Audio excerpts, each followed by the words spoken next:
Baiklah, saya Anggi Ramadhani, DP 2011-21-1034 dari Fakultas Kesehatan Masyarakat Universitas Andalas akan memberitahu kakak tentang masalah muskoselektal, yaitu salah satunya rakitis.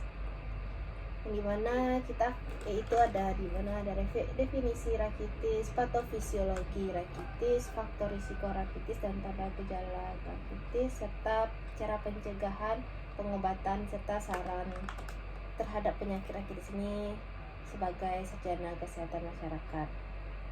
Yang pertama itu definisi rakitis sendiri, itu penyakit tulang yang terjadi akibat kurang vitamin D sehingga umumnya menyebabkan bentuk tulang kaki bengkok berbentuk O atau X.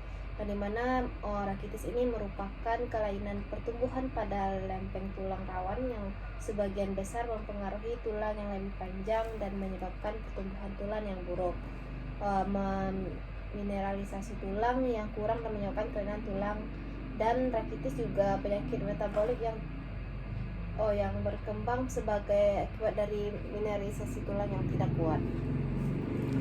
Ini salah satu bentuk rakitis yang mana ini bentuk tulang normalnya, dan ini rakitis di bagian paha.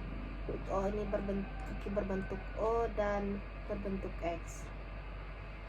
Patofisiologi rakitis yaitu defisiensi vitamin D yang menyebabkan penurunan kalsium serum yang merangsang pelepasan hormon paratiroid, dan peningkatan hormon paratiroid meningkatkan penguraian tulang dan ekskresi fosfat oleh ginjal.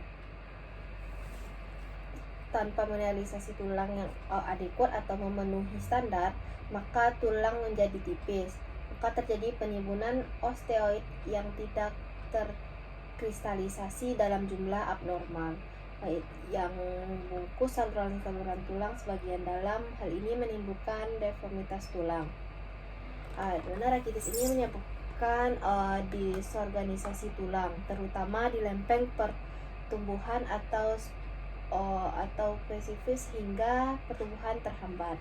Rakitis jarang dijumpai di Amerika Serikat atau di negara maju, tetapi mungkin ditemukan pada keluarga yang sangat miskin atau berada di daerah-daerah pinggiran atau biasa di daerah negara maju. Selanjutnya itu kita membahas tentang faktor risiko rakitis, yang dimana ada faktor utama yaitu menurunnya penyerapan vitamin D akibat penyakit bilar, penyakit mukosa usus halus proksimal, dan penyakit ileum. Yang kedua itu peningkatan katabolisme vitamin D akibat obat yang menyebabkan peningkatan kerja enzim oksidasi hati. Yang ketiga itu gangguan tubulus renalis yang disertai terbuangnya fosfat atau renal tubular acidosis yang disertai dysporentemia kronik. Adapun faktor pendukung rakitis ini yaitu posisi tidur yang salah, misalnya tengkurap seperti katak, dan kebiasaan duduk yang salah seperti duduk berbentuk huruf V atau sering bersilang. Selanjutnya kebiasaan menggendong yang salah dan memakai popok sekali pakai dengan cara yang tidak tepat, memakai baby walker, dan anak menderita gangguan hati seperti cirrhosis, dan adanya gangguan fungsi ginjal sehingga proses ekskresi atau pembuangan kalsium akan meningkat, pemakaian obat dalam jangka waktu yang panjang, gangguan penyerapan pada tubuh.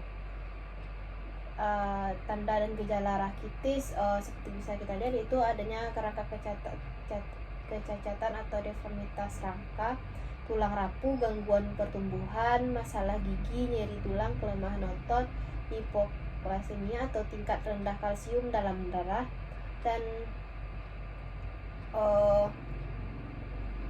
kaniotabes atau tengkorak lunak, dan kastokondral pembengkakan atau alias Rosario Reyot atau rakitis Rosario, dan Harrison Allur Meleoli ganda tanda akibat hiperplasia metafisial, dan pelebaran pergelangan tangan menimbulkan kecurigaan awal terjadinya rakitis itu. Seperti yang ini ada pelebaran pada lengan tangan, ini di bagian dada dan pada jari-jari tangan anak. Bagaimana cara pencegahan rakitis itu? Kita dapat berjemur di bawah sinar matahari selama 10-15 menit sehari. Sebelum berjemur bisa gunakan krim SPF, krim sunscreen yang bisa untuk kulit tidak terbakar sinar matahari dan terhindar dari risiko kanker kulit. Dan mengonsumsi makanan yang kaya vitamin D seperti kuning telur, ikan tuna atau salmon.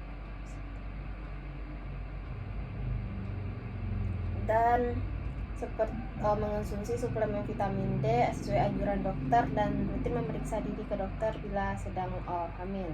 Dan pengobatan rakitis bisa diet dan sinar matahari. Itu pengobatan meliputi peningkatan asupan makanan, kalsium, fosfat, dan vitamin D, serta paparan terhadap cahaya ultraviolet dan minyak ikan cod, minyak ikan pecah hati, dan fiosterol adalah sumber vitamin D. Dan suplementasi bisa seperti vitamin D, koleksalisferol adalah bentuk yang lebih disukai karena lebih mudah diserap daripada vitamin D2. Kebanyakan dermatologis merekomendasikan suplemen vitamin D sebagai alternatif untuk paparan ultraviolet terlindung karena peningkatan risiko kanker kulit yang berhubungan dengan paparan sinar matahari.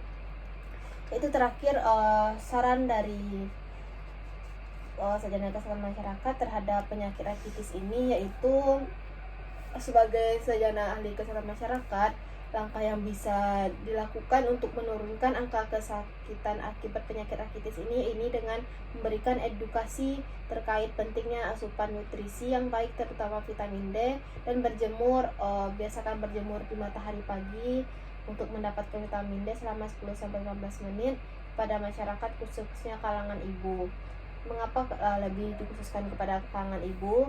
Ini disebabkan karena kaum ibulah yang nanti akan mengurus asupan nutrisi sang buah hati karena didorong faktor penyakit rentan yang menyerang anak-anak ini.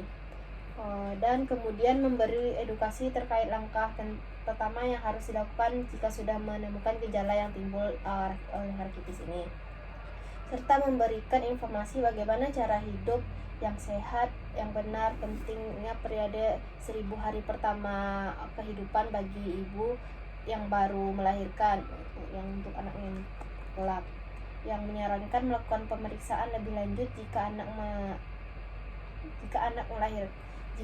anak atau siapa saja sudah memperlihatkan gejala yang tidak bisa ditangani sendiri atau gejala-gejala rakitis itu. Pemeriksaannya juga bisa mencakup evaluasi dengan sinar X dan memperlihatkan penurunan asfiksasi, dan pengukuran kalsium dan fosfat serum akan memperlihatkan nilai yang rendah.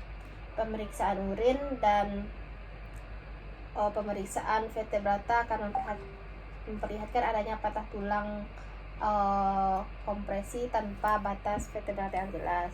Terakhir bisa biopsi tulang yang menunjukkan peningkatan jumlah osteoid. Dan mungkin sekian penjelasan yang saya sampaikan. Mungkin kakak bisa memahaminya. Maaf jika ada kesalahan. Wassalamualaikum warahmatullahi wabarakatuh.